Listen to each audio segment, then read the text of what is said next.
Hi everyone, कैसे हो आप सभी लोग। आई होप आप लोग अच्छे होंगे। मैं हूं राहुल जेसवाल एंड स्वागत करता हूं आप सभी का एक बार फिर हमारे यूट्यूब चैनल JR ट्यूटोरियल्स में।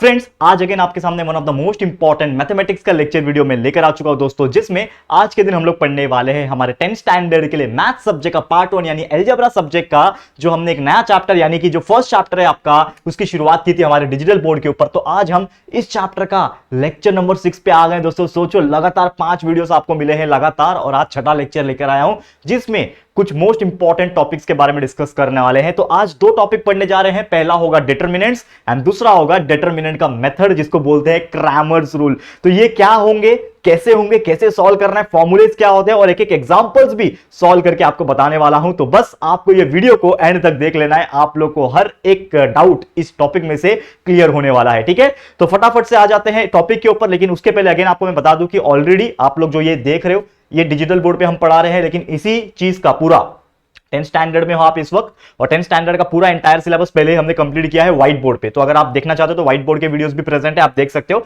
लेकिन हमारा और आप लोग का जो डिमांड था कि सर डिजिटल बोर्ड पे वापस से पढ़ाओ, इसके लिए हम ये वीडियोस वापस से शूट कर रहे हैं। वैसे पूरा वीडियोस ऑलरेडी हमारे चैनल के ऊपर JR ट्यूटोरियल्स के अंदर साइंस का, मैथ्स का, अलजेब्रा, ज्योमेट्री, हर एक चीज पहले से ही प्रेजेंट है। आप देखते रहो, अच्छी तरीके से पढ़ाई करते रहो, और आगे भी आप पढ़ाई करके निकल सकते हो। क्लियर है? चलो आ जाते हैं टॉपिक के ऊपर फटाफट से। सबसे पहले यहां पे आप देख पा रहे हो डिटरमिनेंट्स। ठीक है, अब ये डिटरमिनेंट्स का मतलब क्या होता है, तो आपको मैं बता दूं डिटरमिनेंट का बेसिक मीनिंग जो होता है वो होता है दोस्तों कि समझ लो कि मैं मान लेता हूं कि A इज आवर डिटरमिनेंट। समझ लो मैं मान लेता हूं कि A is equal to something determinant है। तो डिटरमिनेंट का एक्चुअल में मतलब होता है कि there are some two lines are given, जिसको हम लोग मॉड भी बोलते हैं एक तरीके से, बचपन में हमने पढ़ा है मॉड।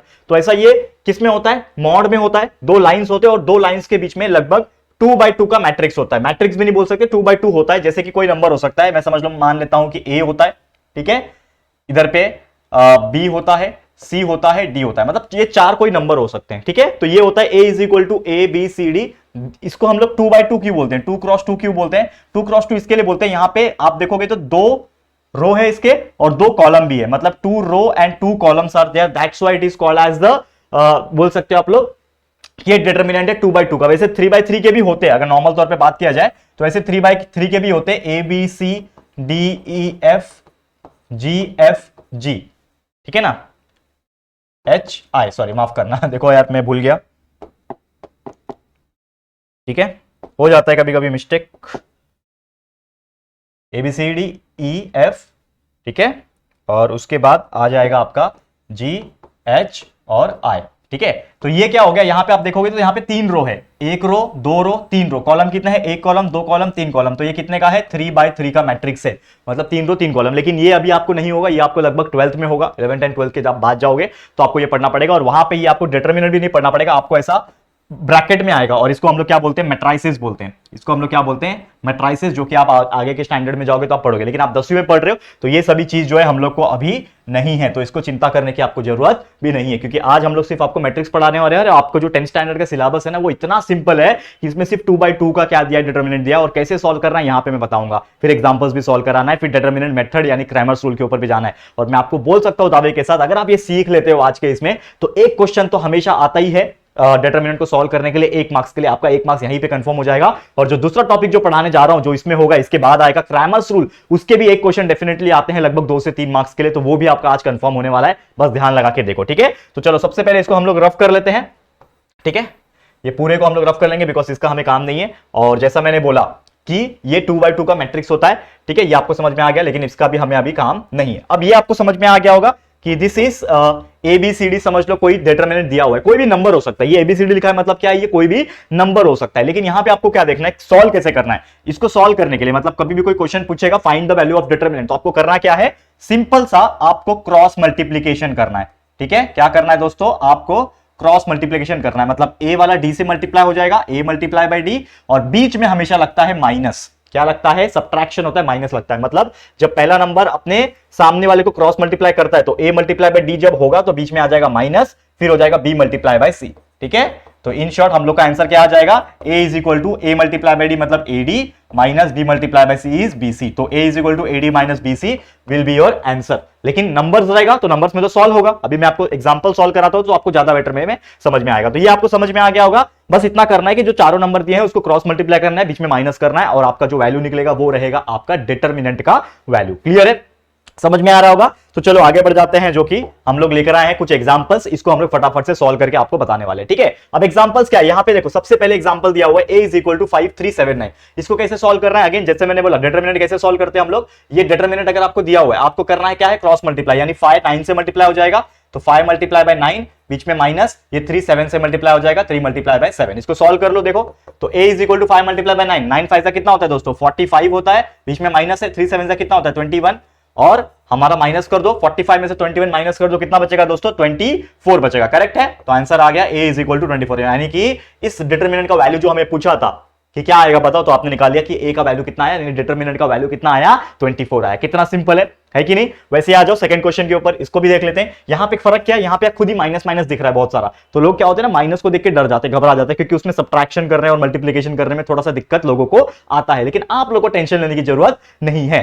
क्या करना है, next step, a is equal to क्या करना है आपको, क्रॉस मल्टीप्लाई करना है, मतलब -8 4 से मल्टीप्लाई हो जाएगा, क्रॉस मल्टीप्लाई तो -8 मल्टीप्लाई बाय 4, फिर बीच में माइनस आएगा, रूल के हिसाब से माइनस आएगा, फिर ये भी -3 और -3 2 से मल्टीप्लाई हो जाएगा। लेकिन ये -3 को आप ब्रैकेट में लिखो, क्योंकि ऑलरेडी वो एक माइनस बाहर भी है ना, तो यार माइनस माइनस सामने सामने ऐसा अच्छा लगेगा क्या, ये भी माइनस लिखो, ये भी माइनस सामने सामने, तो अच्छा नहीं लगेगा। इसके लिए हम लोग क्या कर रहे हैं यहाँ पे कि इसको ब्रैकेट में डालते हैं, तो -3 मल्टीप्लाई बाय 2, इसको सॉल्व कर लो अभी। तो a will be equal to -8 multiply by 4 कितना होता है पहले बताओ, -8 को 4 से मल्टीप्लाई करूंगा तो -32 होता है, 8 4 जा 32, तो ये -32 हो गया, और ये माइनस पहले से ही है, और ये -3 मल्टीप्लाई बाय 2 कितना होता है दोस्तों -6, 3 2 जा 6, तो यह हो जाएगा -6। लेकिन यहां पे आप जब देखोगे तो ये -32 पहले से ही है, लेकिन ये माइनस मिलके क्या हो जाएंगे, प्लस हो जाएंगे, +6, तो -32 + 6, तो therefore a will be equal to minus कितना हो जाएगा 26, तो answer will be a is equal to -26। और एक और चीज बता दूं, डिटरमिनेंट में पॉजिटिव भी आ सकता है, नेगेटिव भी आ सकता है, जीरो भी आ सकता है, कोई परेशानी आपको नहीं होनी चाहिए, बस याद रखना। नहीं तो आप सोचोगे कि सर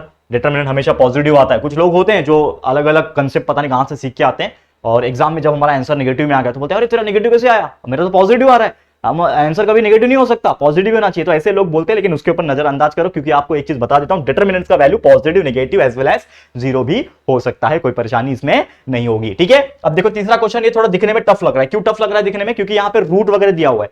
तो रूट का खेल क्या है भैया, कुछ नहीं है, रूट आता है ना आपको, स्क्वायर रूट देखा है ना कभी, तो वही है और कुछ नहीं है। क्या करना है देखो, यहाँ पे सबसे पहले सेम रूल क्या है, डिटरमिनेंट निकालना है। इसका डिटरमिनेंट कैसे निकालोगे, तो a इज इक्वल टू क्या होता है, क्रॉस मल्टीप्लाई, तो ये 2√3 जो है, ये 2√3 जो है मल्टीप्लाई हो जाएगा इसके साथ, जो कि है 3√3।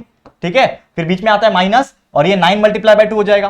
ठीक है ना, सॉल्व कर लो इसको, आ गया आंसर। देखो 2 मल्टीप्लाई बाय 3, ये देखो नंबर को आपस में मल्टीप्लाई करो और रूट को आपस में, तो ये नंबर 2 है, ये नंबर 3 है, ये 2 3 दिख रहा है ये बाहर जो है, तो 2 मल्टीप्लाई बाय 3 कितना होता है 6 होता है, और ये √3 और ये √3 मल्टीप्लाई होकर क्या होता है, हमेशा याद रखना कि जब भी कोई दो रूट सेम होते हैं ना, तो जब ये आपस में मल्टीप्लाई हो जाएंगे ना, तो ये रूट से बाहर निकल जाएंगे और इसका वैल्यू आ जाएगा 3, मतलब √3 multiply by √3 is 3, √2 multiply by √2 is 2, √8 multiply bye √8 8, ऐसा। तो ये चीज ध्यान में रखना, ठीक है, क्लियर है। हाँ चलो, क्या बोल रहे थे हम लोग फिर यहां पे, तो ये 2 मल्टीप्लाई बाय 3 6 हो गया, और ये √3 मल्टीप्लाई बाय √3 कितना हो जाएगा 3 हो जाएगा, मतलब 6 मल्टीप्लाई बाय 3, मतलब 2 ये 3 6 हो गए, और ये 3 मिला के ये 3 हो गया, बीच में -9 multiply by 2 as it is लिखो। फिर a is equal to 6 multiply by 3 होता है 18, -9 2 होता है 18, therefore a will be equal to 0। देखो आंसर आ गया 0। तो इससे क्या पता चला कि हमारा जब डिटरमिनेंट सब सॉल्व करते हैं हम लोग, कुछ डिटरमिनेंट का वैल्यू पॉजिटिव भी आता है, कुछ नेगेटिव भी आता है, जीरो भी आ सकता है। तो हमने ये तीनों कैटेगरी का अलग अलग एक एक एग्जांपल आपको सॉल्व करके दिखा दिया, और ये देख के आपको कंफर्मेशन मिल गया होगा कि यार कितना इजी होता है, 1 मार्क्स का आता है एग्जाम में, और डेफिनेटली आप लोग वो 1 मार्क्स बिंदास स्कोर करके दिखा सकते हो। क्लियर है, समझ में आ गया। आगे बढ़े, बहुत सिंपल से जाना है, बहुत मजेदार है। ठीक है, तो ये हो गया हमारा आज का पहला टॉपिक, जिसका नाम था determinant, how to find determinants, ये हमने निकाल दिया। ठीक है, अब इसी के ऊपर बहुत सारे क्वेश्चंस है एक्सरसाइज में आपके प्रैक्टिस सेट में, लेकिन प्रैक्टिस सेट का जो लेक्चर आएगा वो अगला लेक्चर आएगा, लेक्चर नंबर 7 में आएगा। जो ये चैप्टर बहुत बड़ा है, आराम से जा रहे हैं। कुछ लोग बोलते हैं मुझे कमेंट में कि सर आप ऐसे स्पीड से जाओगे तो सिलेबस कंप्लीट नहीं होगा। अरे यार, मैंने पिछले साल का व्हाइट बोर्ड वाला सिलेबस देखो हम लोग का,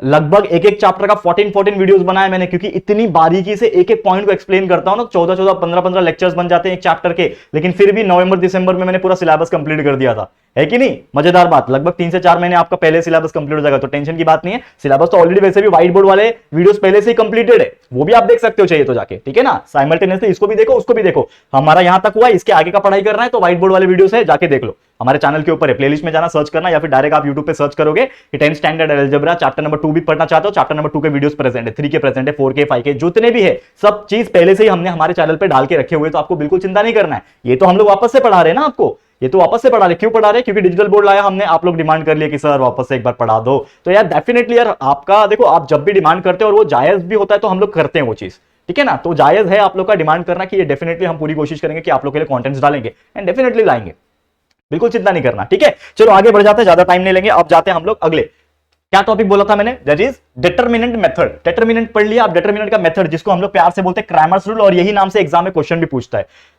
क्वेश्चन क्या पूछता है कि solve the following equation by किससे मेथड? Cramer's rule. आपको याद होगा, अगर मैं आपको थोड़ा सा 2 मिनट लेना चाहूंगा यहाँ पे, देखो बहुत इंपॉर्टेंट चीज होती है, एग्जाम पॉइंट ऑफ व्यू बता रहा हूं। सबसे पहला याद है लेक्चर हमने लिया था, तो उसमें हमने आपको पढ़ाया था कि how to solve any linear equation in two variable by simultaneous method. Simultaneous method मतलब क्या होता है? एक इक्वेशन को दूसरे इक्वेशन के नीचे रख के और उसको सॉल्व करना प्लस माइनस करके, याद है वो मैंने कराया था। उसके बाद हमने ग्राफिकल मेथड सीखा कि कैसे ग्राफ बना के भी हम लोग निकाल सकते हैं, और ये तीसरा मेथड जो होगा वो क्रैमर्स रूल का मेथड होगा कि कैसे हम लोग क्रैमर्स रूल की हेल्प से हम 2 इक्वेशंस का आंसर निकाल सकते हैं। तो करना क्या होता है, कैसे करेंगे, एक एग्जांपल लेकर आया हूं, कराऊंगा, लेकिन उसके पहले कुछ बेसिक चीजें जान लो। तो सबसे पहले क्या करना होता है, वो दोनों ही इक्वेशन जब दिए होते हैं तो उसका हमें सबसे पहले निकालना होता है डिटरमिनेंट। क्या निकालना होता है दोस्तों? उसका हम लोग को निकालना होता है डिटरमिनेंट।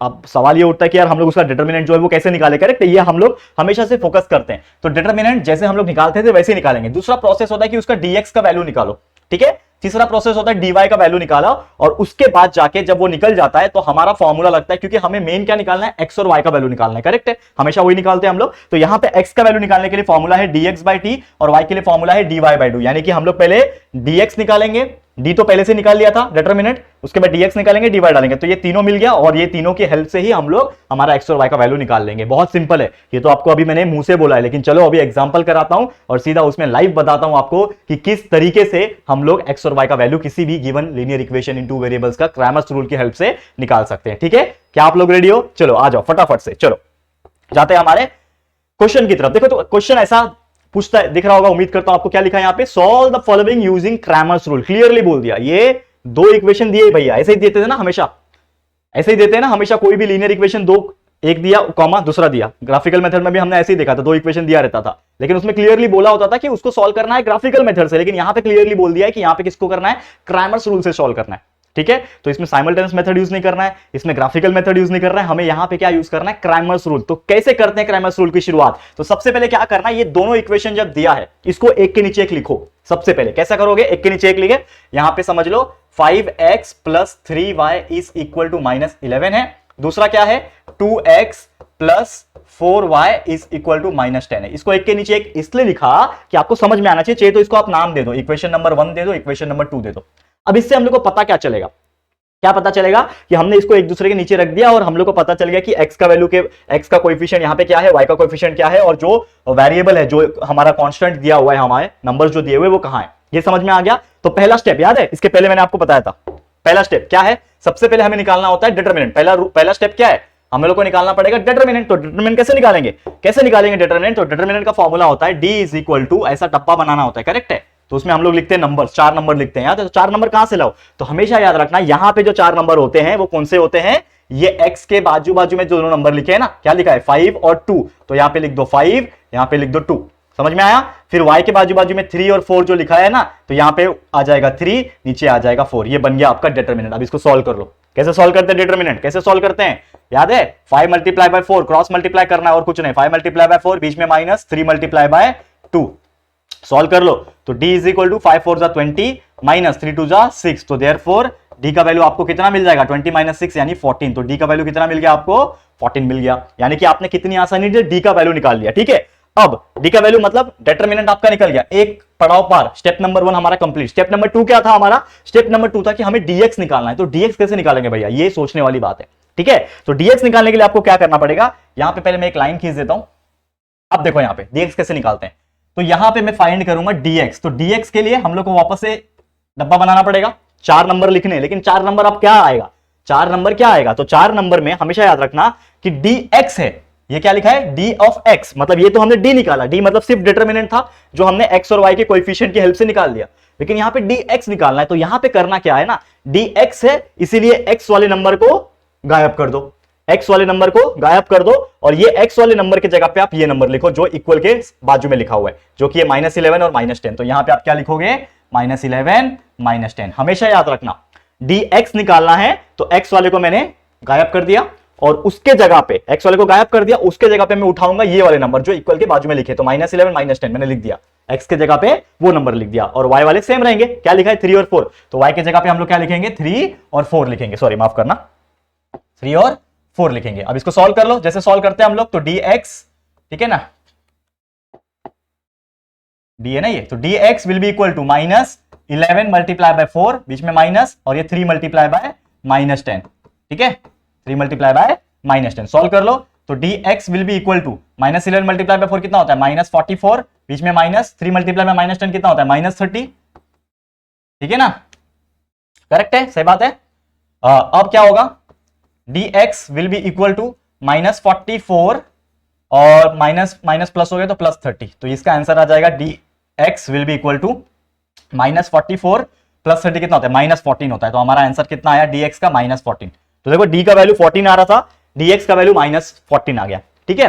अब क्या निकालना है, देखो ध्यान से, स्टेप को याद रखो, dx भी निकाल लिया, अब क्या निकालना है, dy निकालना है, ठीक है। तो अगला dy निकालेंगे, कैसे निकालेंगे dy, यहां पे देखो dy अगर मुझे निकालना है, अगेन डिटरमिनेंट का मैंने यहां पे सिंबल बना दिया, ठीक है, बराबर ना, dy निकालना है, तो इसमें क्या लिखना है, तो सबसे पहले ये y है, तो सबसे पहले यहां पे क्या लिखते हैं हम लोग, x का लिखते हैं ना, तो dx था तो x का गायब करके लिखा था, लेकिन यहां पे dy है, तो y है तो y का गायब करो, ठीक है, dy है ना ये, तो dy का गायब करो, और y के जगह पे क्या लिखोगे -11 और 10, तो यहां पे आएगा -11 और -10, y के जगह पे लिखा, देखो इस साइड वाला x होता है, इस साइड वाला y होता है, ये याद रखना।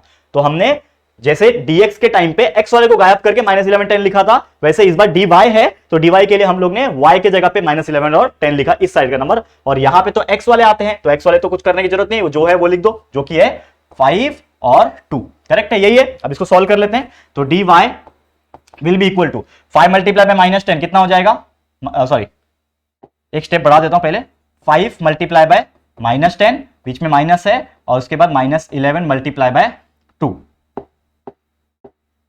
-11 मल्टीप्लाई बाय 2, इसको सॉल्व कर लो, तो dy will be equal to 5 multiply by -10 -50, ठीक है, देखो हैंडराइटिंग थोड़ी सी कभी कभी खराब निकल जाती है, तो -50, और ये माइनस माइनस प्लस हो गया, और +11 2 22, तो माइनस प्लस हो गया, ये +22 हो गया, तो -50 + 22 कितना होता है, 50 में से 22 गया, मतलब 28 बचा, तो 28 कौन सा, -50 के पास माइनस का साइन है, मतलब बड़े का साइन आएगा, तो dy का आंसर आ जाएगा हम लोग का -28, तो dy का वैल्यू हमें मिल गया -28। ये आपको समझ में आ रहा है कि नहीं आ रहा है, हमने d का वैल्यू निकाल लिया 14 आया, dx का वैल्यू निकाल लिया 14 आया, और dy का वैल्यू निकाल लिया -28 आ गया। अब क्या करना है, अब एक आखिरी चीज करना है हम लोग को, क्या, जो कि इधर मैं साइड में करके दिखाऊंगा, क्या करना है आखिरी चीज, यहां पे देखो, हमने पहला स्टेप क्या बोला था कि हम डिटरमिनेंट d निकालेंगे, दूसरा स्टेप बोला था कि हम dx निकालेंगे, तीसरा बोला था कि dy निकालेंगे, ये तीनों निकाल लिया, लेकिन अब एक इंपॉर्टेंट चीज बताए, क्या बचा है कि हम x का और y का वैल्यू निकालेंगे, किसके हेल्प से, ये फॉर्मूले के हेल्प से, तो x का वैल्यू है dx/d और y का वैल्यू है dy/d, फॉर्मूला लिख दो सबसे पहले, तो हम लोग लिखेंगे x का वैल्यू, तो x का वैल्यू क्या है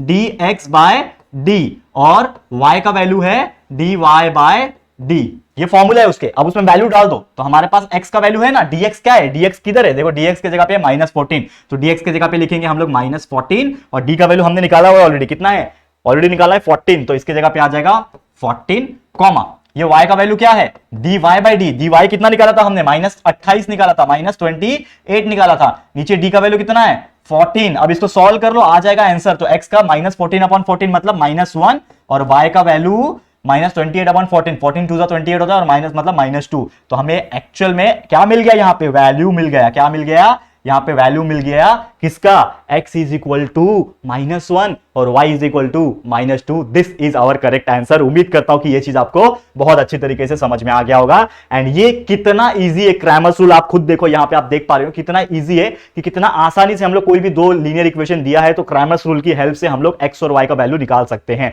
जैसे साइमल्टेनियस का निकालते थे, जैसे ग्राफिकल से निकालते थे, वैसे क्रैमर्स रूल से भी हमने कितनी आसानी से निकाल दिया। ठीक है, क्लियर है? तो उम्मीद करता हूं कि आज हमने जो भी आपको पढ़ाया है, चाहे वो डिटरमिनेंट कैसे निकालना हो, चाहे वो क्रैमर्स रूल का यूज करके हमने एक्स वाई का वैल्यू जो निकाला है, ये सभी चीज आपको बहुत अच्छी तरीके से समझ में आ गया होगा। तो बस दोस्तों, फिर आज के लिए ये वीडियो इतना ही है। Thank you so much for watching this video.